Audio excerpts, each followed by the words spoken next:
Boa tarde, meu nome é Rodolfo, sou do curso de Direito e eu quero trazer uma perspectiva do suicídio para um lado mais natural, que eu vejo o suicida primeiramente como uma vida, mas não somente como uma vida, é uma vida angustiante, uma vida que, segundo a interpretação do suicida, perdeu o sentido e não tem mais valor. Isso a gente pode ver na própria fala da Helena, quando ela fala que perde o sentido, sem o teatro. E essa angústia, ela é principalmente carregada de um estar entre a vida e a morte, entre o céu e o inferno, entre essa incompatibilidade, essa inconsistência da própria vida. E esse estar entre, a pessoa busca atenuar ele através de um escapismo, seja pela religião, pela natureza, ou até mesmo pela própria sereia, como a Peta, né? Isso. Até mesmo a própria sereia. E que é um meio mais eficaz, de certa forma, de combater o suicídio, porque o suicídio é muito pela quebra da expectativa, pela quebra da esperança. E uma vez que você deposita a sua esperança nesses elementos intangíveis ou improváveis, no sentido de não ter como se provar, você limita a possibilidade de quebrar essa expectativa, como é o caso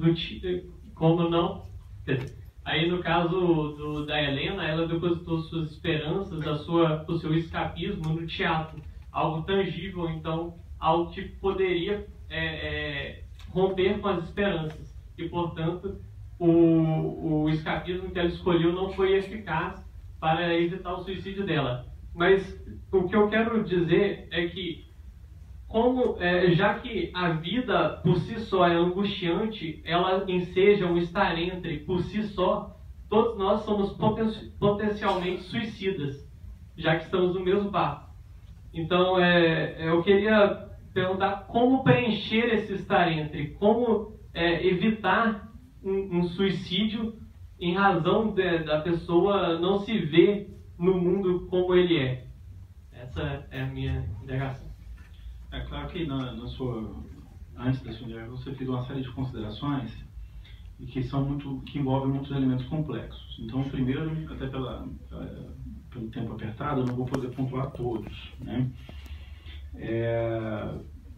O que é importante, interessante, na fala inclusive da Petra nessa entrevista, ela diz uma coisa interessante, que ela fala o seguinte: eu passei por um momento de depressão, mas não é que assim, eu passei como se fosse uma patologização, uma doença específica, né? Algo da nossa condição como seres humanos, que é uma condição de estar nisso que você chamou de lugar, uma angústia, talvez, né? Agora você me pergunta como evitar. Eu não tenho uma fórmula, cara. Eu não tenho uma receita, assim. Existe um elemento do indizível, né? Existe um elemento que talvez nos escape, né? E eu não tenho como assim te dar uma resposta que possa dizer, olha, isso vai dar certo para evitar. Só pontuando um outro aspecto, talvez todos os nossos ideais eles sejam eles mesmos, na qualidade de ideais, pelo menos momentaneamente intangíveis, né? Eles não estão aqui, né? Por exemplo, o seu sonho de se tornar, sei lá, advogado, né? De se tornar juiz, né? Juiz do Supremo Tribunal Federal, por exemplo, ele não está aqui agora, esse estado, né? Nós somos conduzidos por irrealidades. É natural que nós saiamos do que é natural, daquilo que é dado, né? Agora, existe uma fórmula muito clara para isso? Não sei, mais ou menos o que alguns filósofos dizem, entre eles talvez o Aristóteles. O que é relevante é que você transforme seus sonhos em planos, né? Porque você procure dar configuração efetiva, intersubjetiva, né? E treinamento para a realização desses planos, né? E mais do que isso, que você possa não apenas tratar isso como se fosse um conjunto de meios para alcançar um dado objetivo, que é dado, Mas mais do que isso, você possa ter a capacidade de revisão crítica contínua a respeito dos próprios planos, anseios, desejos, objetos de desejo. Então, isso vai ficar talvez um pouco mais claro na minha fala da noite. Eu vejo que um dos problemas centrais da nossa sociedade é que os elementos de formação humana, que diz respeito à subjetividade, que possa reconfigurar-se a si mesmo continuamente, de maneira crítica, ponderada, eles estão sendo derrogados ao longo dos anos aí nas sociedades ocidentais contemporâneas.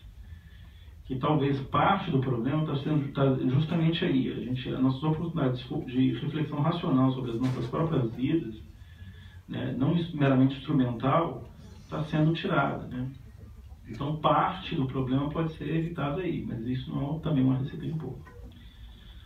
Só fazer um informe aqui também, para quem se interessa sobre essa questão do suicídio, por uma afeição filosófica, a gente está em vias aqui na filosofia de fazer um grupo de estudos, tá? Como esse seminário, ele se abre, ele tem o núcleo inicial na filosofia, mas ele se abre de maneira multidisciplinar para muitos outros campos. Então, vocês são convidados aí depois a tentar participar. Tá?